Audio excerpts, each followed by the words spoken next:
एक कदम ईश्वर की ओर। निर्वाण प्रकरण उत्तरार्ध 148वां सर्ग। स्वप्न की सत्यता तथा असत्यता का हेतु तथा चित्त की सर्वात्मता, एकता और शुद्धि से युक्त जागृत, स्वप्न और सुषुप्ति का वर्णन। व्याध ने कहा, हे मुनि नायक, वासना के अनुसार चित्त का वेदन ही स्वप्न है और जागृत भी स्वप्न विशेष ही है। ऐसा यदि सिद्धांत है तो प्रातः काल में देखा गया हाथी पर सवार होना इत्यादि रूप कोई स्वप्न लाभ आदि फल का सूचक होने से सत्य है। उससे अन्य अरण्य में जाना, घूमना आदि रूप स्वप्न किसी प्रकार के फल का सूचक न होने से असत्य है। यों स्वप्न दर्शनों की सत्यता और असत्यता की कैसे उपपत्ति होगी, इसी प्रकार हिरण्यगर्भ के मनोरथ से कल्पित सृष्टि अर्थ क्रियाकारी होने से सत्य है, हमारे मनोरथ से कल्पित सृष्टि असत्य है। यों जागृत जगत के विषय में भी मेरा यह महान संदेह है। अधिष्ठान चित्त की सत्यता से अध्यस्त में सत्यता स्वतः असत्यता दोनों जगह तुल्य ही है, तो इस विषमता का क्या कारण है, यह भाव है। श्री मुनि जी ने कहा, हे व्याध, जो स्वप्न संवित स्वप्नेश्वरी देवी के निकटवर्ती देश में रात खुलते समय तड़के देवता की आराधना, तप, व्रत आदि कर्मों और हविष्य, अन्न, भोजन, कुशमय बिस्तर आदि द्रव्यों द्वारा शास्त्र प्रमाणों से इस तरह के स्वप्न का इस प्रकार का फल अवश्य होता है, यो निश्चित उदित होती है, वह संवित उन शकुनों की तरह जिनका कि फल काकतालीय है। उत्तर काल में अवश्य फल लाभ होने के कारण सत्य स्वप्न नाम वाली होती है, लेकिन मणि, मंत्र और औषधियों से होने वाली स्वप्न संवित मणि, मंत्र आदि के योग्य पुरुषों में अव्यभिचारिणी होती है और मणि आदि के अयोग्य पुरुष में सव्यभिचारिणी होती हुई भी शास्त्र मर्यादा का उल्लंघन न करने से दोनों में सत स्वप्नात्मिका ही कही गई है। वहाँ दोनों जनों में ही काकतालीय न्याय ही एकमात्र आसरा है। दृष्ट किसी भी नियामक का निरूपण नहीं किया जा सकता है। इस आशय से कहते हैं, जब लोगों में सत्य स्वप्नों की स्थिति इस प्रकार की है, तब यह काकतालीय न्याय के सिवा अन्य कुछ नहीं है। हिरण्यगर्भ अर्थात ब्रह्मा आदि की संवित पूर्व जन्म की प्रबल उपासना के परिपाक से जन्य होने के कारण सत्य संकल्प रूप दृढ़ निश्चय वाली होकर जिस जिस निश्चय को अपनाती है, वैसी वैसी अवश्य हो ही जाती है, ऐसा कहते हैं। हिरण्यगर्भ की दृढ़ निश्चयात्मिका संवित जिस जिस निश्चय को ग्रहण करती है, पूर्व जन्म की उपासना के फल के प्रभाव से उत्पन्न स्वभाव से वह वैसी वैसी हो जाती है। यदि प्रश्न हो कि हिरण्यगर्भ की उक्त संविद भी दूसरे पुरुष के उससे विरुद्ध सत्य संकल्प से क्यों तिरस्कृत नहीं होती, इस पर कहते हैं, हिरण्यगर्भ की संविद के सर्गादि निश्चय को कोई दूसरा अगर तिरस्कृत करता है तो उसमें पूर्व जन्म की उपासना के समय मैं जगत का सर्जनहार हूँ, ऐसा प्रौढ़ निश्चय मृत्यु के समय में उद्भूत होकर तद्धय तल्लोक जी देव इस श्रुति से सिद्ध स्वलक्ष्य फल वाला कैसे होगा। इससे सिद्ध है कि हिरण्यगर्भ की संवित के अविरोध से ही अन्य सिद्ध जनों का संकल्प उदित होता है, उसके विरुद्ध नहीं होता। ऐसी स्थिति में संवित स्वतंत्रता अक्षुण्ण ही है, ऐसा कहते हैं। कोई घट पट आदि पदार्थ न कहीं भीतर है और न कहीं बाहर है, केवल सर्वतंत्र स्वतंत्र एकमात्र संवित जैसी इच्छा करती है, वैसे ही जगत के रूपों से स्थित होती है। यह स्वप्न सत्य है। इस प्रकार के शास्त्र आदि प्रमाणों द्वारा किए गए निश्चय से अंदर सत्य उदित हुई स्वप्नादि संवित तुरंत सत्य ही हो जाती है और सत्य है या नहीं है, इस प्रकार के संदेह से संशयग्रस्त हो जाती है। स्वप्न संवित की सत्यता काकतालीयवत है, ऐसा जो पहले कहा था उसका उपादन करते हैं। यह स्वप्न दृष्टा जीव अन्य उपाय से भी प्राप्त हुए फल को स्वप्न में सत्यत्व की कल्पना से यह फल स्वप्न द्वारा ही सूचित है, ऐसा समझता है। इसी प्रकार जागृत में प्रसिद्ध घट पट आदि की संविद भी काकतालीय ही है, क्योंकि उनमें भी देश और समय के भेद से अन्यथा भाव देखने में आता है, ऐसा कहते हैं। त्रैलोक्य में तत्त अर्थात विभिन्न पुरुषों की अपनी निज संवित द्वारा चिर अभ्यस्त अर्थक्रिया आदि से बद्ध मूल घटादि स्वभाव वाले भी सभी पदार्थ शीघ्र या चिरकाल में देश काल तथा मुद्गर के आघात आदि प्रयत्न से अन्यथा भाव को प्राप्त होते हुए व्यभिचरित होते हैं, पूर्व निश्चित स्वभाव का त्याग करते हैं। सृष्टि के आरंभ में चिदाकाश का अविनश्वर भान ही जगत है, अतएव सूक्ष्म चिति ही वस्तु सत्ता का यथेष्ट विस्तार करती है। इसलिए केवल सन्मात्र ही नियत सत्तावान है, उससे अतिरिक्त सबकी सत्ता अनियत है, ऐसा कहते हैं। केवल सन्मात्र ब्रह्म को छोड़कर और सबको तुम सदा सत्य असत्य नियत अनियत रूप से स्थित समझो। अतः एक सद ब्रह्म ही सर्वात्मक अर्थात सर्व रूप है, उससे अन्य कुछ नहीं है। इसलिए उससे अतिरिक्त सत्य या असत्य क्या होगा, अर्थात कुछ भी नहीं। इस प्रकार विचार करने पर स्वप्न भी कहीं किसी काल में सत्य और कहीं किसी काल में असत्य भी संवित रूप से सत्य और अन्य रूप से असत्य है, ऐसा कहते हैं। इस अज्ञानियों के लिए कहीं पर स्वप्न सत्य और कहीं पर असत्य ही है, किंतु ज्ञानवान जनों के लिए न असद्रूप है और न सन्मय है। जगत नामक आकारवती यह संवित रूप भ्रांति भाषित होती है, यह स्वयं मैं भ्रांति हूँ, ऐसा कहती है। इसमें यथार्थ संवित कौन है?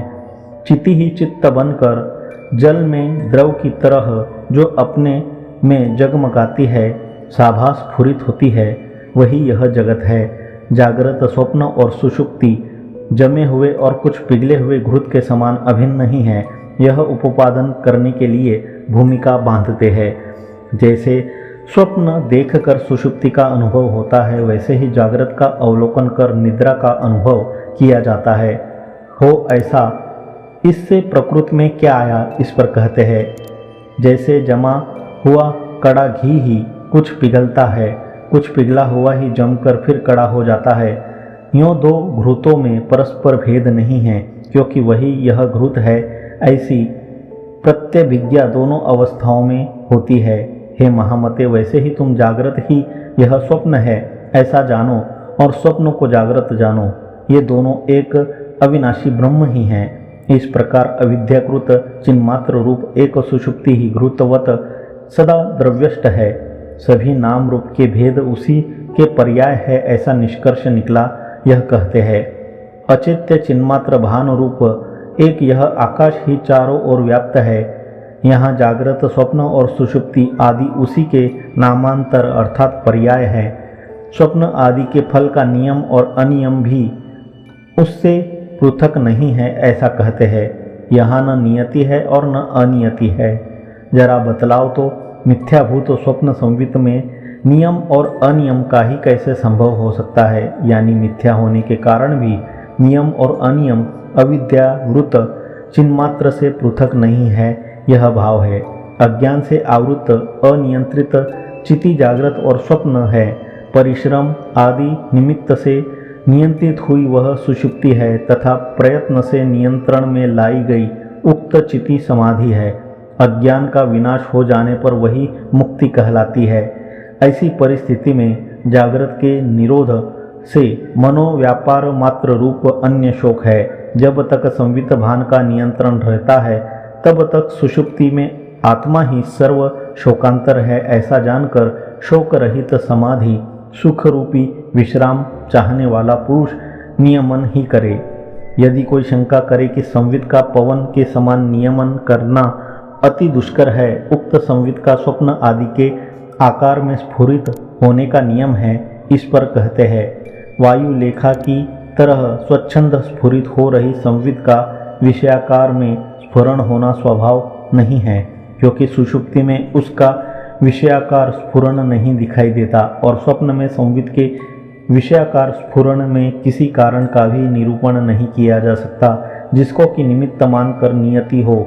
इसलिए नियति कौन और कैसी, यदि कोई कहे कि बाह्य घट पट के आकार ही संवित से अपना संबंध होने पर संवित की स्वाकारता में कारण हो, इस पर कहते हैं घट पट आदि का आकार संवित के स्वाकार में परिणत होने में तब कारण माना जा सकता है जबकि सृष्टि में किसी दूसरे कारण का निरूपण करना संभव होता। लेकिन जब पूर्वोक्त युक्ति से सृष्टि अकारण अर्थात कारण के बिना ही उत्पन्न है, तब चित्त से अनन्य अर्थात अभिन्न आकार आदि चित्त के घट आदि के आकार में परिणत होने में कदापि कारण नहीं हो सकता।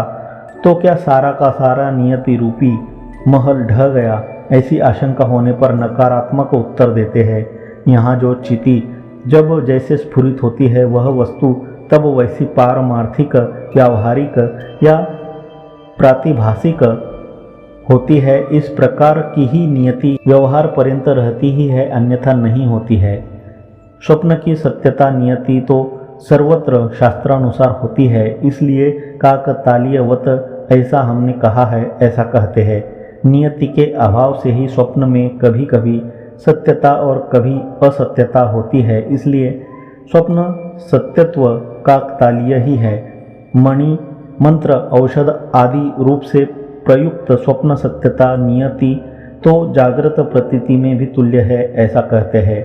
मणि मंत्र और औषधि रूप स्वात्मा से स्वप्न आदि की जो सत्यता नियत है वह सत्यता तो जागृत में भी दिखाई देती है।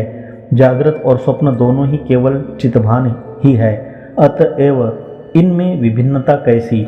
जागृत और स्वप्न के नगर अनुभव से सदृश स्वरूप ही है, अर्थात उनका वेद्य स्वरूप अथवा वेदन स्वरूप अनुभवतः तुल्य ही है। अतएव निद्रा विहीन आत्मा में जागृत और स्वप्न दोनों का ही व्यभिचार होने से अभाव ही है, ऐसा कहते हैं। निद्रा विहीन आत्मा में जागृत का कदापि संभव नहीं है। जो जागृत के नाम से प्रसिद्ध रूप है वह स्वप्न ही है। निद्रा विहीन आत्मा में स्वप्न का भी संभव नहीं है। जो स्वप्न नाम से प्रसिद्ध है वह सुप्त और जागृत एक रूप ब्रह्म की ज्ञान रूपता ही है। ऐसी स्थिति में निद्रा विहीन आत्मा की सुषुप्ति भी है ही नहीं, इस अभिप्राय से कहते हैं। निद्रा विहीन आत्मा के वे जागृत स्वप्न आदि कोई कदापि नहीं है, एवं दृश्य का आत्यंतिक अदर्शन रूप अथवा आत्मा का उच्छेद आदि रूप मृत्यु भी है ही नहीं, क्योंकि अविलुप्त चित सत्ता मृत्यु भ्रम के अनंतर तुरंत ही दृश्य को देखती है। जैसे जल कोणों की लहरें, मेघ आदि दिग्भ्रम होने पर दिशाएं, ये सब अनन्य होते हुए भी चिरकाल तक निरंतर सर्वथा अन्यवत प्रतीत होते हैं, वैसे ही अभिन्न परम ब्रह्म में शिला के अंदर की रेखाओं की तरह सृष्टियां स्फुरित होती है। उनमें जागृत स्वप्न आदि का कैसे संभव है? हे व्याध, यह आत्मस्वरूप जो जागृत स्वप्न और सुषुप्ति स्वरूप वाला और उनसे विपरीत तुर्यावस्था स्वरूप वाला तथा आकार रहित होकर भी रूप शरीर धारण करता हुआ शून्य, इस चिद्वपु से और शून्य रूप ही दृश्य से आकाश रूप छिद्र को व्याप्त कर स्थित है, तथापि आकाशात्मक चिन्मात्र यह अपने शुद्ध चिन्मात्र रूप से तनिक भी भिन्न नहीं है। आकाश, वायु, अग्नि, जल, पृथ्वी, अन्यान्य लोक, मेघ आदि भूत भौतिक सहित दृश्य अर्थात जगत सृष्टि के आदि में भी दूसरे किसी भी कारण का प्रमाणों द्वारा अनुभव न होने से केवल हिरण्य गर्भ चित्तात्मक है। चित्त रूप, मनोरथ रूप, इसके नाम रूपों का अस्तित्व न होने से यह नाम से वर्जित अर्थात रहित ही है। बोध शरीर वाले मन के साक्षी से संयुक्त ही है।